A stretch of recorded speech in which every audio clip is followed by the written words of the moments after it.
Tu penses qu'il s'agit simplement d'une conversation normale, mais son corps raconte une toute autre histoire. Tandis que ton attention se focalise sur ces mots, un ensemble de forces cachées envoie des signaux d'attraction puissants, parfois même à son insu. Ce que son esprit tente peut-être de dissimuler, son corps, lui, le révèle sans filtre. La plupart des hommes ratent leur chance non pas parce qu'ils disent quelque chose de mal, mais parce qu'ils ne savent pas observer ce qui se trouve juste sous leurs yeux. Cela s'arrête ici. L'attraction d'une femme ne s'accompagne pas d'un mode d'emploi. Elle ne fait pas d'annonce publique. Elle offre, en silence, des pièces d'un puzzle ancien, transmis depuis des millénaires à travers un langage non verbal. Il ne s'agit pas de jouer un rôle ou de manipuler. Il s'agit de percevoir ce qui est vrai, ce que son corps, sa voix et ses gestes trahissent, même lorsque ses paroles tentent de masquer l'évidence. Les signes du désir ne sont pas toujours flagrants. Bien souvent, ils sont subtils, presque invisibles, échappant aux yeux non entraînés. Les hommes les confondent avec de simples marques de gentillesse. Et l'instant passe. La connexion s'évapore. Elle repart, convaincue que ces signaux n'ont pas été captés, ou pire, que tu n'étais tout simplement pas intéressé. Mais imagine que tu puisses apprendre à lire ce langage caché.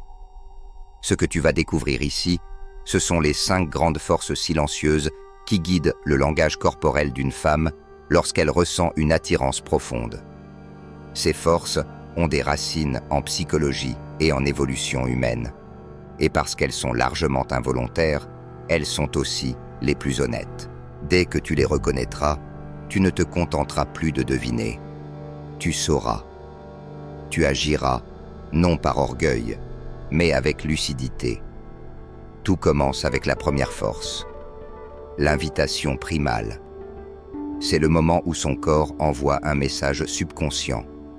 Je suis ouverte à toi. Je me sens en sécurité avec toi. Approche. Cela se manifeste par une posture ouverte, l'absence de barrière physique. Lorsqu'une femme est attirée par toi, son corps adopte inconsciemment une posture expansive. Bras décroisés, jambes non croisées, torse orienté vers toi. Elle peut redresser le dos, soulever légèrement la poitrine, détendre les épaules. Ce n'est pas seulement une posture confiante, c'est une démonstration archaïque, enracinée dans notre biologie. Cette posture signifie la sécurité et la réceptivité. Elle exprime sans mots. Je ne me sens pas menacée. Je suis ouverte à ta présence. À l'inverse, une posture fermée est une armure défensive. Une posture ouverte, c'est une invitation. Mais ce n'est pas tout. Elle accentue également inconsciemment sa féminité. Une étude de 2016 a démontré que les personnes adoptant des postures expansives sont perçues comme plus séduisantes sur le plan romantique, car elles dégagent de la confiance et de l'ouverture.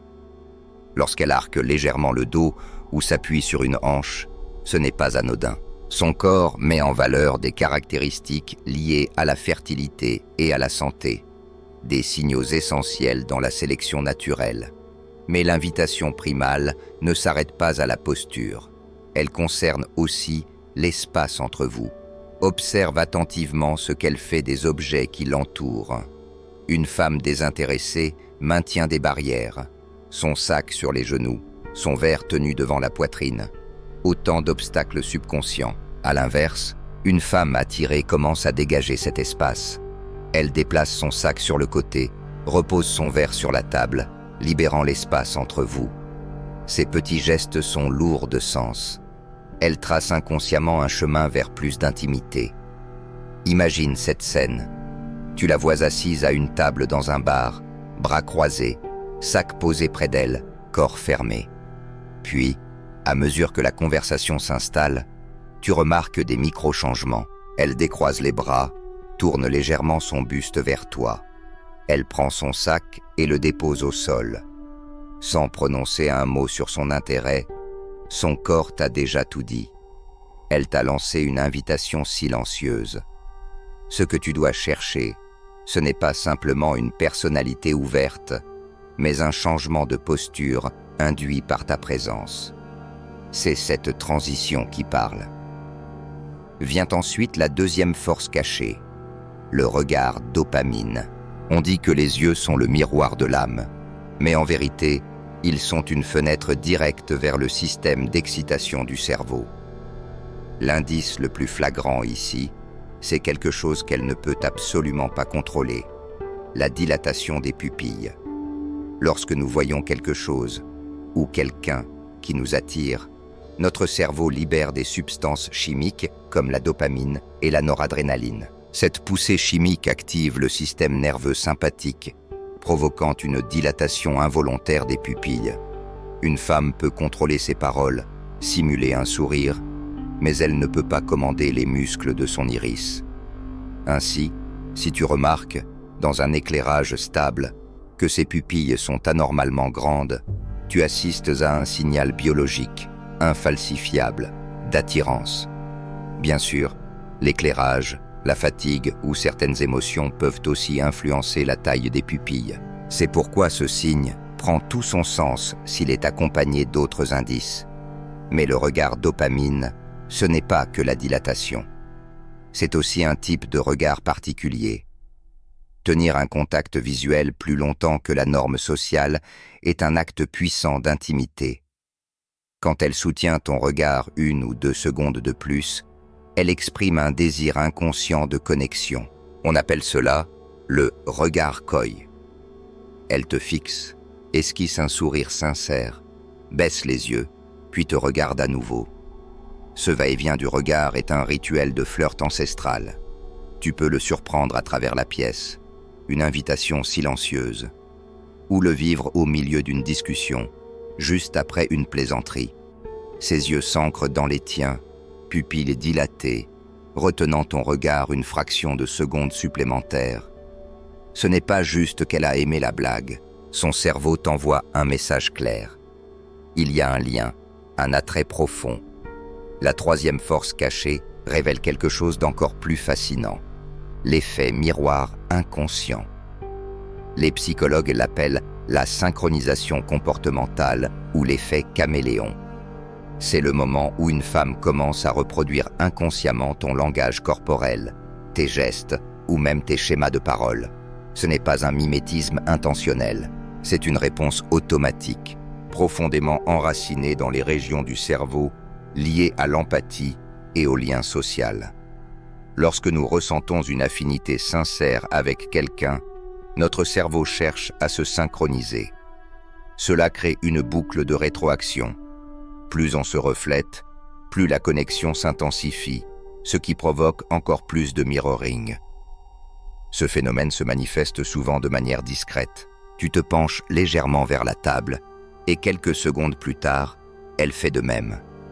Tu prends une gorgée lente de ton verre et presque instinctivement, elle saisit le sien. Tu poses ta main sur ton menton et tu la vois adopter une posture similaire. Parfois, c'est même sa voix qui s'adapte à la tienne. Si tu parles doucement, calmement, il se peut que son ton s'adoucisse aussi. Ce type de synchronisation est très difficile à simuler sur la durée. Maintenir cette danse invisible de gestes et d'énergie demande une cohérence impossible à feindre sans une véritable connexion émotionnelle. Pour le tester subtilement, essaie une petite expérimentation. Lorsqu'elle parle, touche brièvement ton visage ou passe ta main dans tes cheveux. Si, dans la minute qui suit, elle effectue un geste similaire, il se peut que tu sois témoin d'un effet miroir subconscient. Ce n'est pas une simple marque de sympathie, c'est une reconnaissance silencieuse, presque instinctive, d'un lien qui dépasse la raison. Son cerveau t'identifie comme une personne avec qui elle est en phase. Ce type d'alignement n'est pas rationnel. Il est biologique, profond et souvent indélébile. Et à mesure que la connexion s'approfondit, une autre force entre en jeu, le signal de vulnérabilité. Cette quatrième force est peut-être l'une des plus intrigantes. Il s'agit de gestes d'autocontact qui remplissent deux fonctions à la fois, attirer inconsciemment l'attention sur sa sensualité et exprimer une forme subtile de nervosité ou d'excitation. Ces gestes sont ancestraux, codés dans l'ADN de nos interactions. Commençons par le cou et la clavicule. Lorsqu'elle incline la tête, touche doucement son cou ou effleure sa clavicule, elle ne fait pas qu'ajuster sa posture. Elle t'expose l'une des zones les plus vulnérables de son anatomie. Sur un plan primitif, montrer le cou est un acte de confiance. C'est une manière silencieuse de dire « Je me sens assez en sécurité avec toi pour révéler une partie délicate de moi ». Et en même temps, elle guide ton regard vers une zone associée à l'intimité. Ensuite, il y a les jeux avec les cheveux, les enrouler autour d'un doigt, les passer derrière l'oreille, les caresser ou les faire tomber volontairement sur le visage. Ce comportement, en apparence anodin, est en fait chargé de symbolisme.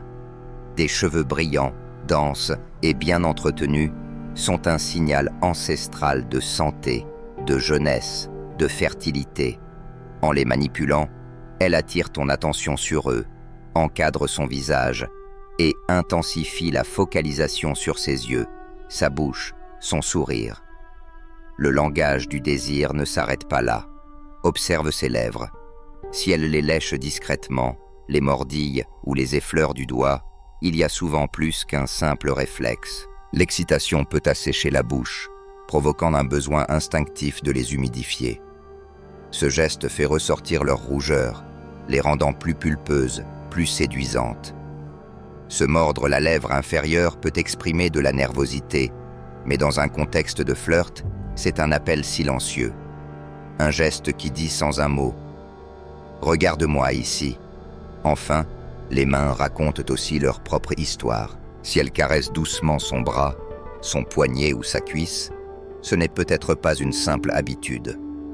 C'est une cartographie silencieuse de ces zones sensibles, une démonstration non verbale de confort avec sa propre sensualité en ta présence. Bien sûr, ces gestes peuvent avoir d'autres significations. Jouer avec ses cheveux quand on s'ennuie, se toucher le cou lorsqu'on est anxieux. Mais le contexte est roi. Si ces gestes apparaissent soudainement, en ta présence, accompagnés de regards prolongés et d'un langage corporel ouvert, alors tu assistes probablement à une communication silencieuse mais explicite du désir. Et lorsque ces signes s'accumulent, on arrive à la 5e force, celle qui scelle le tout, le test de proximité. Ce test est sans doute le plus clair de tous.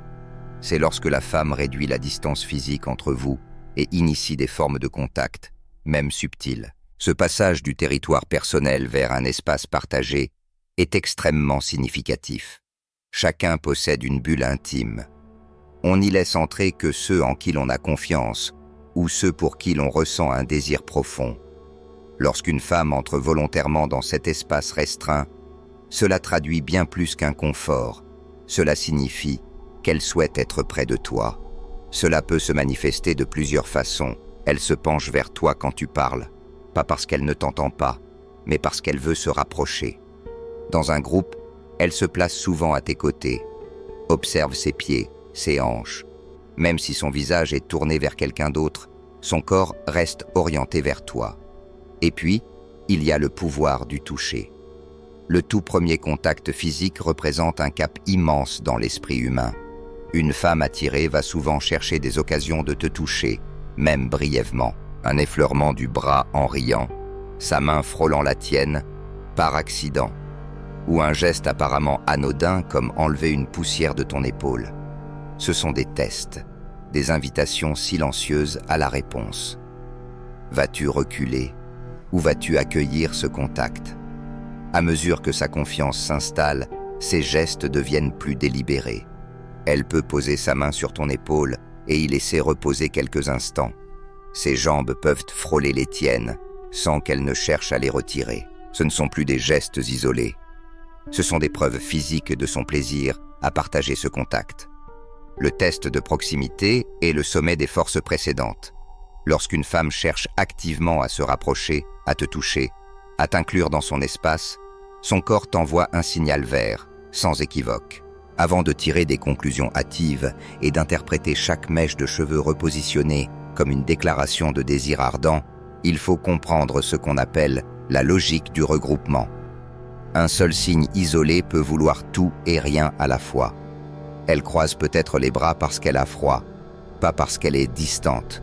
Elle touche peut-être son cou parce qu'il la démange, pas pour t'inviter à l'intimité. La clé de lecture réside dans la combinaison. Ce n'est pas un signal unique qui révèle l'attirance.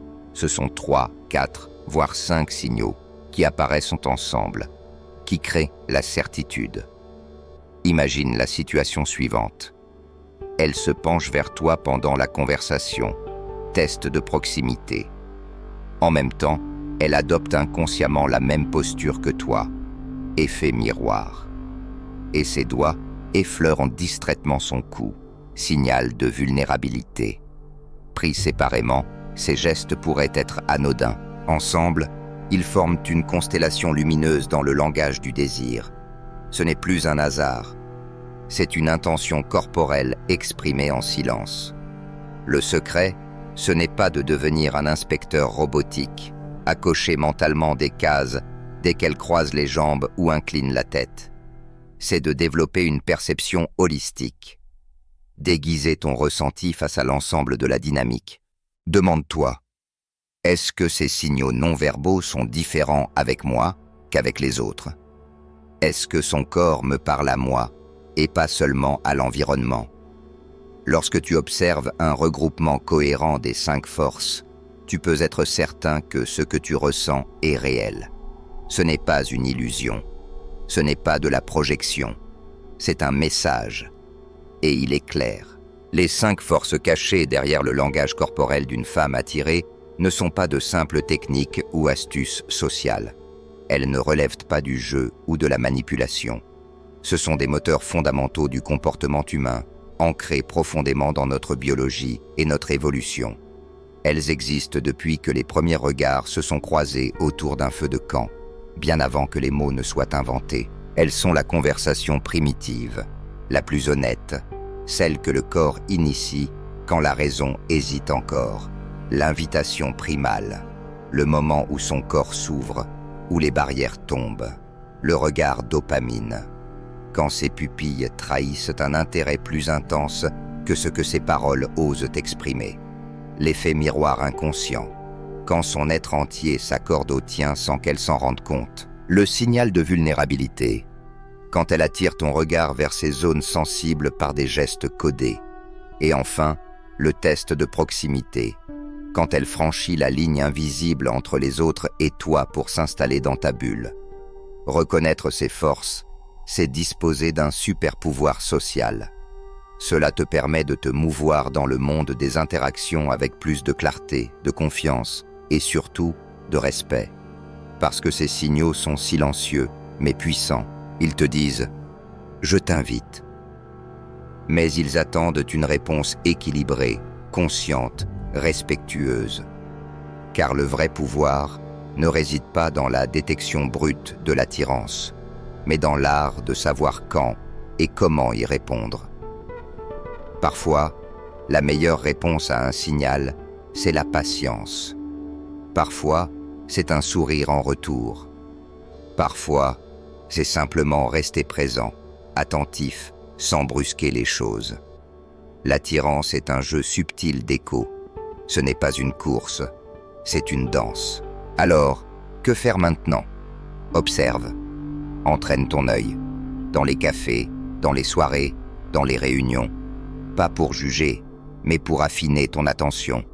Vois si tu peux repérer une posture qui s'ouvre soudainement en présence de quelqu'un. Un regard un peu trop long. Un rire accompagné d'un contact léger. Les signaux sont partout, mais seuls ceux qui savent te regarder les perçoivent vraiment. Et plus tu pratiqueras, plus ton intuition se développera. Tu commenceras à sentir ces changements avant même de les analyser. Ton cerveau reconnaîtra des modèles. Ton corps répondra naturellement. L'interprétation deviendra intégrée, fluide, presque instinctive. Et dans ce nouveau monde perceptif, tu découvriras un langage secret partagé par tous les humains, mais compris seulement par quelques-uns. Si ce guide t'a ouvert les yeux, alors sache que tu ne fais que commencer. Le langage corporel n'est qu'un chapitre de l'histoire. La voix, elle aussi, raconte. Elle tremble, elle s'adoucit, elle se brise parfois quand le cœur parle trop fort. Dans cette symphonie du désir, chaque ton, chaque silence, chaque souffle est une note. Et maintenant que tu sais lire son corps, il est temps d'apprendre à écouter sa voix. Pas seulement les mots qu'elle prononce, mais la manière dont elle les porte. Les inflexions, les soupirs, les hésitations. Car la voix, tout comme le corps, ne sait pas mentir longtemps. C'est ici que l'art de la connexion véritable commence. Pas dans les phrases bien construites, mais dans l'attention que tu portes à l'invisible. Dans ta capacité à capter ce qui n'est pas dit, mais ressenti. Avoir le vertige dans un regard, la douceur dans un geste, le feu dans une proximité. Lorsque tu réunis tous ces éléments, corps, voix, présence, tu ne joues plus à deviner. Tu ressens, tu comprends, tu t'accordes. C'est cela, la véritable présence masculine. Non pas l'assurance bruyante, mais la lucidité tranquille. Celle qui voit, qui écoute et qui respecte. Parce qu'à la fin, chaque femme ne cherche pas un conquérant. Elle cherche un miroir, un homme capable de voir qui elle est, même lorsqu'elle ne dit rien.